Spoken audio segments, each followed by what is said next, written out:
हमारे आंखों के सामने का दृश्य हल्दी घाटी के युद्ध के दृश्य को बिल्कुल ताजा कर देता है, जब महाराणा प्रताप ने अपने चेतक घोड़े से राजा मानसिंह पर हमला किया था। और सामने है हमारे छत्रपति शिवाजी महाराज।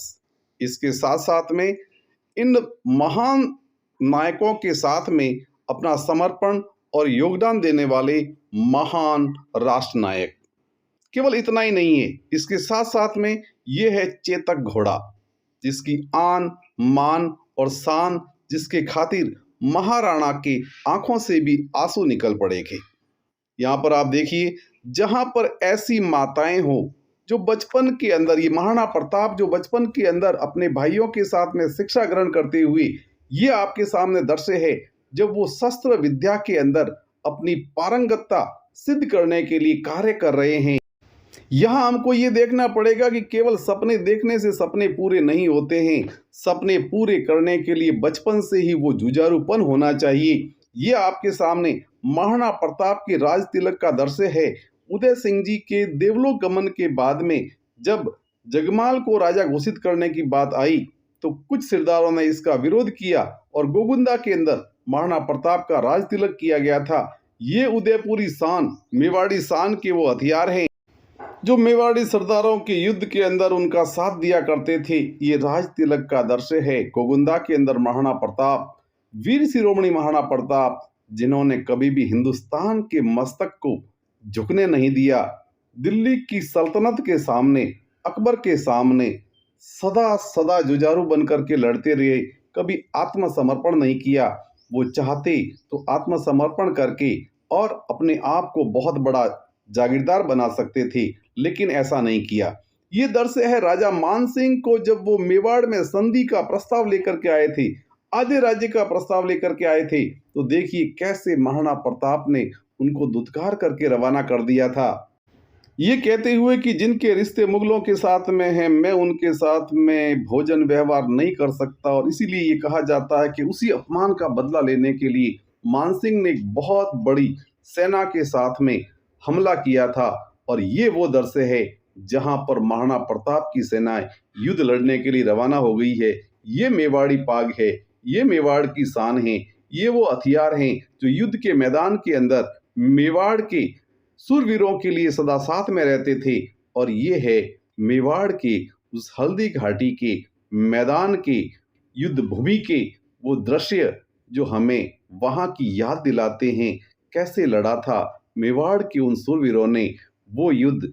30,000 मात्र सैनिक जब जाकर के लाखों सैनिकों से जाकर के टकराते हैं और वहां भी युद्ध में विजयश्री की माला को अपने गले पहनते हैं। ये वो चेतक घोड़ा जिस पर सवार है महाराणा शिरोमणि महाराणा प्रताप। हल्दी घाटी के मैदान के युद्ध के वो विहंगम दृश्य जिसको देख करके हमारे रोंगटे आज भी खड़े हो जाते हैं, जब घोड़े, हाथी और इंसान लड़ते नहीं थे, हवाओं में बात करते थे। अब हमारे सामने दृश्य है जिसमें दिखाई दे रहे हैं चित्तौड़ के महाराणा कुंभा। ये वही कुंभा है जिन्होंने कुंभलगढ़ की स्थापना की थी। उसके ठीक पीछे जो हैं राणा बप्पा, जिन्होंने सिसोदिया वंश की स्थापना की थी। उसके बाद में है महाराणा सांगा, और ये आप हमारे सामने हैं महाराणा उदय सिंह जी, जिन्होंने की उदयपुर की स्थापना की थी। इस प्रकार से मेवाड़ का इतिहास अपने आप में एक से एक वीर शिरोमणियों का, यही वो मेवाड़ है। ये मीराबाई का दृश्य है। इनको भी मृदनी के नाम से जाना जाता है, जो सदा सदा के लिए भगवान श्री कृष्ण की भक्ति में उस मूर्ति में ही विलीन हो गई। ये वो एक लिंग का दृश्य, ये वो सूर्यवंश के होने का प्रमाण। और अब आपके सामने है चित्तौड़ की वो जौहर की ज्वालाएं कि जब जब भी इन रानियों के सतीत्व पर आंच आई तो उन्होंने सशरीर अपने आप को अग्नि के अंदर समर्पित कर दिया। ये वो दृश्य है जिसमें महाराणा प्रताप हल्दी घाटी के युद्ध के बाद में जंगल के अंदर अपने साथियों के साथ में नवीन तरह से युद्ध की तैयारियों के लिए चर्चा विचारणा करते हुए, युद्ध की योजना बनाते हुए। और ये जो है पूरा का पूरा दृश्य अब आपके सामने ये कुंभलगढ़ का किला दिखाई दे रहा है। ये वही किला है जहां पर वीर शिरोमणि महाराणा प्रताप का 1540 के अंदर जन्म हुआ था। इस किले की अपने आप में ही एक अलग विशेषता है। इस किले का निर्माण राणा कुंभा ने किया था और ये जो लाइटनिंग आपको दिखाई दे रही है, ये यहाँ की दीवार है। इस दीवार की लंबाई 36 किलोमीटर है।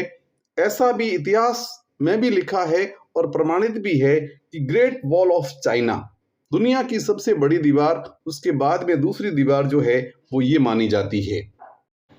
कुंभलगढ़ के किले के अंदर बहुत सारे दर्शनीय स्थल भी है, बहुत सारे मंदिरों का भी निर्माण किया हुआ है। यहाँ पर आज बहुत बड़ी संख्या के अंदर पर्यटक भी यहाँ पर पहुँचते हैं। और अब जो अपन सामने देख रहे हैं वो है गौरवशाली किला, जिसको कहते हैं चित्तौड़ का किला। महाराणा प्रताप, वीर शिरोमणि महाराणा प्रताप का बचपन यहीं पर गुजरा था। इन्होंने शिक्षा दीक्षा वगैरह यहीं पर प्राप्त की हुई थी। ये किला पूरा का पूरा लगभग 12 वर्ग किलोमीटर के अंदर फैला हुआ है। चित्तौड़ का किला विशेष करके इतिहास के अंदर रानियों महारानियों के सतीत्व के रूप में अपने जौहर की ज्वालाओं के लिए जाना जाता है। यहाँ एक बार नहीं, तीन बार, यहाँ सामने आप देख रहे हैं जौहर की जलती है ज्वालाएं। इसी स्थान पर बार बार जौहर हुए। पहला जौहर जो है 1303 के अंदर महारानी पद्मिनी के द्वारा किया गया था। दूसरा जौहर जो है 1535 के अंदर रानी कर्मावती ने किया था। तीसरा जौहर जो है 1568 के अंदर फुलकवरी महारानी के द्वारा किया गया था।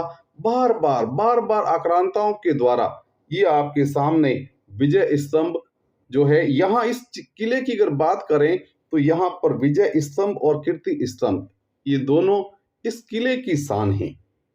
किला अपने आप के अंदर, जैसा आप पहले ही बता चुका हूं कि 12 वर्ग किलोमीटर के क्षेत्र के अंदर फैला हुआ है और यहाँ पर विविध मंदिर भी बने बनाए हैं।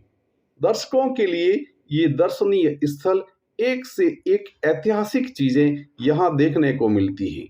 आप देखिए सामने जौहर की लपटों के अंदर जलता हुआ ये किला, ये याद दिलाता है कि क्षत्रियों ने अपने इस धर्म की रक्षा के लिए, सनातन की रक्षा के लिए, भारत की रक्षा के लिए कितने बलिदान दिए हैं। आज आवश्यकता है हम उन वीर वीरांगनाओं को याद करें, उनके बलिदान को याद करें। बोलिए भारत माता की जय।